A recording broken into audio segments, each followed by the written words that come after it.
فيلمنا بيبدأ في المدرسة في الصف الخامس الابتدائي، والطلبة كلهم أصدقاء من سنة أولى كمان.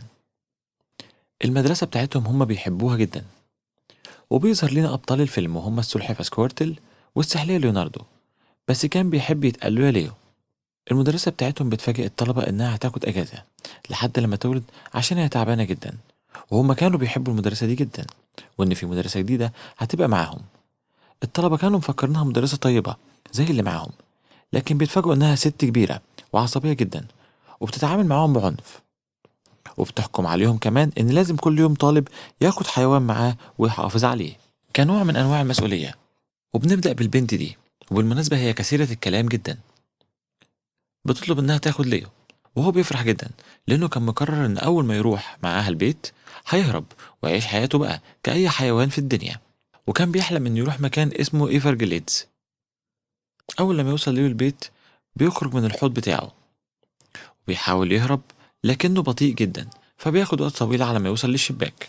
بتيجي البنت تلاقيه مش موجود في مكانه، بس هو بيكون خلاص وصل للشباك. بتفتح الستارة عشان بتدور عليه.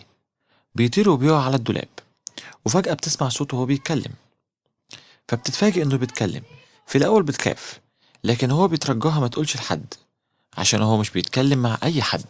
بيفهمها إنه كلمها عشان هي مميزة جدا، وهي بتفرح جدا بالموضوع ده، وبتبدأ تحكي له مشاكلها، ويبقى صديقها جدا. وبتفرح كمان بليو، وبيبقى صديقها المفضل. وبيرجع ليو المدرسة تاني يوم، وأول لما بيرجع بيسأله السلحفاة صاحبه سكويرتل: أنت ما هربتش ليه؟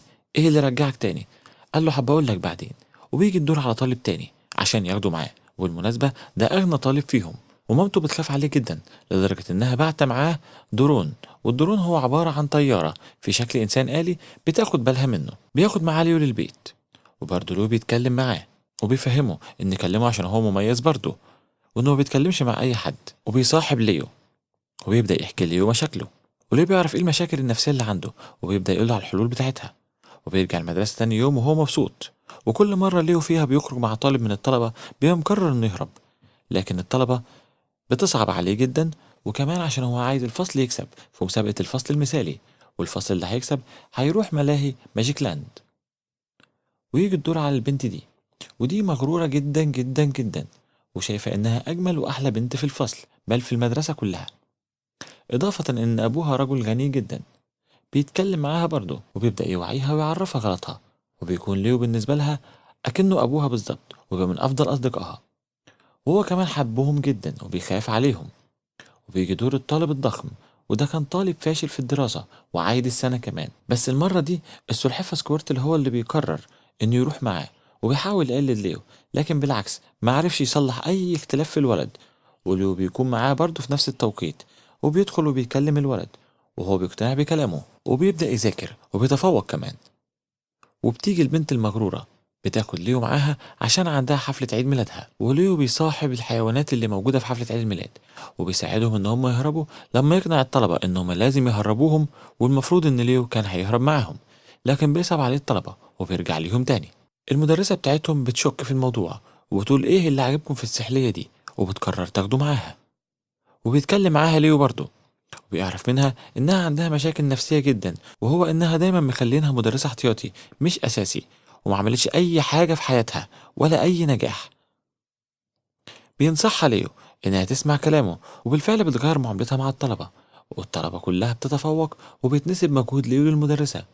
والمدرسة عشان شريرة بتقرر تتخلص من ليو عشان الطلبة فازوا في المسابقة. وممكن يعرف مدير المدرسة إن السبب في الموضوع ده هو ليو مش المدرسة، فبتقرر المدرسة إنها تاخده وترميه في مكان اسمه إيفرجليدز، وده المكان اللي ليو كان نفسه يروحه. وكمان الطلبة بيزعلوا من ليو لما يعرفوا إنه كان بيتكلم معاهم كلهم، وإنه كان مفهم كل واحد إنه كان بيكلمه عشان هو شخص مميز ومفيش حد زيه. الطلبة بتقعد مع بعض، بيلاقوه مش موجود، وبيقرروا يصالحوا ليو بعد لما فازوا بالرحلة لأنهم اتفوقوا والفصل بتاعهم حصل على الفصل المثالي. لكن بيكون فات الأوان، لما بيروحوا مش بيلاقوا ليو، بيلاقوا السلحفاة سكويرتل اللي بيقرر يساعد صاحبه، وبيقول للطلبة إن المدرسة أخدت ليو ورمته في مكان بعيد.